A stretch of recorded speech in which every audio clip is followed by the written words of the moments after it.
ఇచ్చోడ మండల కేంద్రంలోని ఎంఆర్పీఎస్ జిల్లా అధ్యక్షులు అరిల్లి మల్లేష్ మాదిగ ముఖ్య కార్యకర్తల సమావేశంలో మాట్లాడుతూ ఎంఆర్పీఎస్ వ్యవస్థాపకులు మందకృష్ణ మాదిగ నేతృత్వంలో సెప్టెంబర్ 9వ తేదీన పరేడ్ గ్రౌండ్ హైదరాబాద్లో మహాగర్జన నిర్వహిస్తున్న నేపథ్యంలో 20 నెలలుగా పెండింగ్లో ఉంచిన ఆసరా చేయూత పెన్షన్లు ప్రభుత్వం వెంటనే పెంచాలని రాష్ట్ర వ్యాప్త పర్యటనలో భాగంగా వచ్చే నెల 2న ఇచ్చోడ మండల కేంద్రానికి మధ్యాహ్నం 3 గంటలకు రాబోతున్నారు. వికలాంగుల పెన్షన్ 6,000కు పెంచాలని, వృద్ధులు, వితంతువులు, ఒంటరి మహిళలు, చేనేత, గీత, బీడీ కార్మికుల పెన్షన్ 4,000 రూపాయలకు,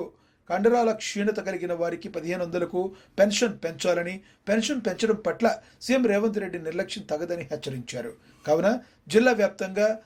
ఉన్న ఆసరా చేయూత పెన్షన్దారులు పెద్ద ఎత్తున ఈ యొక్క భారీ మహాగర్జన సన్నాహక బహిరంగ సభకు తరలివచ్చి జయప్రదం చేయాలని పిలుపునిచ్చారు. ఈ కార్యక్రమంలో ఎంఆర్పీఎస్ రాష్ట్ర సీనియర్ నాయకులు దుబ్బాక సుభాష్ మాదిగ, సిరిసిల్ల భూమయ్య మాదిగ, ఎంఆర్పీఎస్ జిల్లా ఉపాధ్యక్షులు బరుకుంట సుభాష్ మాదిగ, ఎర్రన్న మాదిగ, కొల్లూరి శేఖర్, రేణుగుంట సురేష్, దర్శనాల పూశెట్టి, ఆరేపల్లి రవి, ముదిరిగిపల్లి శ్రీను, రాకేష్, ఆడేపల్లి తదితరులు పాల్గొన్నారు.